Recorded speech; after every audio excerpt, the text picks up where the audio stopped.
அண்மை செய்தியை பார்த்து வருகிறோம். சர்வதேச T20 போட்டிகளில் இருந்து ஓய்வு பெறுவதாக நியூசிலாந்து வீரர் வில்லியம்சன் அறிவிப்பு வெளியிட்டிருக்கிறார். அது குறித்தான அண்மை செய்தியை பார்த்து வருகிறோம்.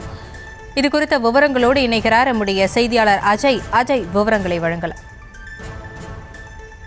நியூசிலாந்து அணியினுடைய நட்சத்திர வீரர் கேன் வில்லியம்சன் T20 ஃபார்மேட்டில் இருந்து ஓய்வு பெறுவதாக அறிவித்திருக்கிறார். இனி ஒரு நாள் மற்றும் டெஸ்ட் ஃபார்மேட்டில் மட்டும் கவனம் செலுத்த உள்ளதாகவும் தகவல் கிடைக்கப்பட்டிருக்கின்றது. உலக அளவில் மிகச்சிறந்த பேட்டராக திகழ்ந்து வரும் நியூசிலாந்து வீரர் கேன் வில்லியம்சன் சர்வதேச T20 போட்டிகளில் இருந்து ஓய்வு பெறுவதாக அறிவித்திருக்கிறார்.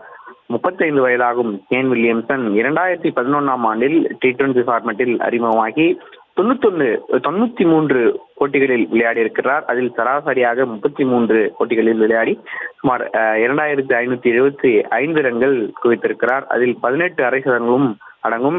நியூசிலாந்து அணி T20 அணிக்கும் கேப்டனாக 75 போட்டிகள் செயல்பட்டிருக்கிறார். இவரது கேப்டன்சியில் 3 முறை நியூசிலாந்து அணி T20 உலகக்கோப்பையில் பங்கேற்றிருக்கிறது. 2016ஆம் ஆண்டில் கூட அரையிறுதி போட்டியில் அணியை அழைத்து சென்றிருக்கிறார். 2014ஆம் ஆண்டிலும் ஃபைனல் வரை நியூசிலாந்து அணியை அழைத்து சென்றிருக்கிறார். ஃபைனல்ல கூட 85 ரன்கள் குவித்து வெற்றிக்காக மிகுந்த போராட்டத்தில் அந்த நியூசிலாந்து அணி போராடியது. அதன் பிறகாக ஆஸ்திரேலியா தான் கோப்பையை கட்டியது. அதன் பிறகாக 2022ஆம் ஆண்டிலும் கூட அணி அரையிறுதி வரை அடுத்து சென்றிருக்கிறார். தற்பொழுது அவர் T20 அணியிலிருந்து ஓய்வு பெறுவதாக அறிவித்திருக்கிறார். அதாவது அடுத்த தலைமுறைக்கு வழிவிட விரும்புகிறேன் எனவும் அந்த அறிக்கையில் கூறியிருக்கிறார்.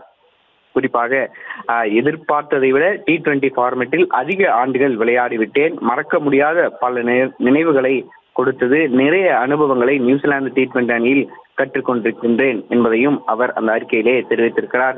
நியூசிலாந்து T20 அணியில் இருந்து ஓய்வை அறிவிக்க இதுதான் சரியான நேரம். இதன் மூலம் எனது இடம் இளம் வீரருக்கு கிடைக்கும். அணி இளம் வீரர்களை நோக்கி நகரும்.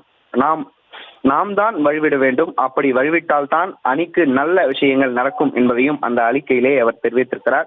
T20 உலகக்கோப்பை 2026 வர உள்ளது. அதற்கு அணி தயாராகி வருகிறது. இந்த சமயத்தில் நான் ஓய்வை அறிவித்திருப்பது மிகச் சரியான முடிவு என்பதையும் அந்த அறிக்கையிலே அவர் தெரிவித்திருக்கிறார். இனி T20 மற்றும் டெஸ்ட் ஃபார்மேட்டில் அவர் தொடர்வார் என்றும் தெரிவிக்கப்பட்டிருக்கிறது. அதே நேரம் உள்ளூர் T20களிலும் கேன் வில்லியம்சன் விளையாடுவார் என்பதையும் தெரிவித்திருக்கிறது. இவருடைய ஓய்வு நியூசிலாந்து ரசிகர்கள் மட்டுமின்றி ஒட்டுமொத்த இந்திய ரசிகர்களும் சோகத்தில் ஆழ்த்தியிருக்கிறது. ஏனென்றால் எவ்வளவு முறை நியூசிலாந்து அணி, அதாவது உலகக்கோப்பை T20 ஆக இருக்கட்டும், 50 ஓவர் உலகக்கோப்பையாக இருக்கட்டும், அதில் தோல்வி அடைந்த பிறகும் கூட இந்த ஒருவருக்காகவாவது நியூசிலாந்து அணி இந்த கோப்பையை வென்றுவிட வேண்டும் என்று இந்திய ரசிகர்கள் மிகுந்த ஒரு சோகத்திலே இருந்தார்கள். அதாவது தோல்வி அடைந்தாலும் ஒரு புன்னகையோடு மீண்டும் பெவிலியனுக்கு திரும்பக்கூடிய வீரர் கேன் வில்லியம்சன். அவருடைய ஓய்வு ஒட்டுமொத்த இந்திய ரசிகர்களிலும் சோகத்தில் ஆழ்த்தியிருக்கின்றது.